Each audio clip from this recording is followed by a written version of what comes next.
یہ بھی سمجھ لیجئے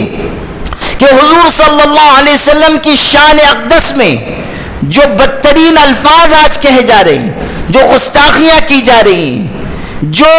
واہیات باتیں حضور کی طرف منسوب کی جا رہی ہیں، حضور صلی اللہ علیہ وسلم کی شان اقدس ان سے بہت بلند ہے۔ اور یہ بھی یاد رکھیے کہ ہم آپ آگے بڑھیں نہ بڑھیں، اللہ تعالیٰ کی تدبیر، اللہ تعالیٰ کی طرف سے وہ نظام جو جاری ہے، اس کے ذریعے ایسے گستاخ، ایسے نافرمان اور بدبخت لوگوں سے حساب لے لیا جائے گا، انتقام لے لیا جائے گا۔ آپ پڑھیے بخاری اور مسلم میں، حضور صلی اللہ علیہ وسلم کے پاس ایک عیسائی شخص آیا، اس نے اسلام قبول کیا، مسلمانوں کے ساتھ رہنے لگا، حضور کی خدمت میں بھی حاضر رہتا تھا۔ حضور نے اس کو وحی لکھنے پر مامور کیا، وحی لکھتا تھا۔ اس نے سورہ بقرہ، سورہ آل عمران یاد کی، لیکن اس کی بدبختی اور محرومی اس پر غالب آئی۔ کچھ عرصے کے بعد وہ مرتد ہو گیا، پھر سے عیسائی بن گیا، ملک شام چلا گیا، اور وہاں جا کر یہ کہنے لگا کہ یہ جو قرآن محمد پیش کرتے ہیں العیاذ باللہ، وہ تو میرا لکھا ہوا پیش کرتے ہیں، یعنی قرآن کو اپنی طرف منسوب کیا، حضور کی شان میں گستاخی کی باتیں کہنے لگا۔ اللہ تعالیٰ نے اس کی اس گستاخی کی یہ سزا دی کہ جب وہ مرا، عیسائیوں نے، اس کے ساتھیوں نے اس کو دفن کیا، اگلے دن اس کی لاش زمین سے باہر پڑی ہوئی ہے، زمین نے اس کی لاش کو باہر پھینک دیا۔ ان لوگوں نے، عیسائیوں نے یہ خیال کیا کہ شاید محمد صلی اللہ علیہ وسلم کے ساتھیوں نے اس کی لاش قبر سے نکال کر باہر ڈال دی، چنانچہ اگلے دن انہوں نے بہت گہری قبر کھودی اور اس میں پھر اس کو دفن کیا۔ اگلی صبح گئے، پھر لاش باہر پڑی ہوئی ہے، پھر انہوں نے اور گہری قبر کھودی، اس میں دفن کیا،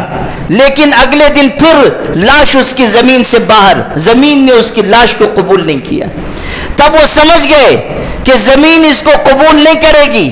یقین ہو گیا کہ یہ کسی انسان کا کام نہیں ہے، اللہ کی طرف سے انتقام لیا گیا۔ زمین نے اس شخص کے جسم کو قبول نہ کیا جس نے حضرت نبی کریم صلی اللہ علیہ وسلم کی شان اقدس میں گستاخی کی۔ آپ پڑھیے، مشرکین کے سرداروں میں سے ایک کے بیٹے نے حضور کی شان میں گستاخی کی، آپ نے بد دعا دی، اللہم سلط علیہ کلبا من کلابک، اللہ اس پر اپنے درندوں میں سے ایک درندہ مسلط کر دے۔ وہ شخص مشرک ہے، باپ بھی مشرک ہے، لیکن حضور کی بد دعا پر ایسا یقین تھا کہ ایک موقع پر وہ باپ اپنے بیٹے کے ساتھ سفر میں اور مشرکین بھی تھے، ایک علاقے میں پہنچے جہاں درندوں کا خطرہ تھا۔ اپنے ساتھیوں سے اس باپ نے کہا کہ محمد نے میرے بیٹے کو بد دعا دی ہے، مجھے ڈر ہے کہ وہ بد دعا پوری ہو جائے، اس لیے میرے بچے کی حفاظت کا انتظام کرو، جوان بیٹا ہے،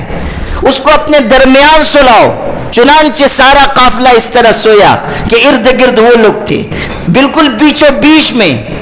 اس نوجوان کو سلایا گیا جس نے حضور کی شان اقدس میں گستاخی کی تھی۔ رات کو ایک شیر آیا، وہ تمام قافلے کو پھلانگتا ہوا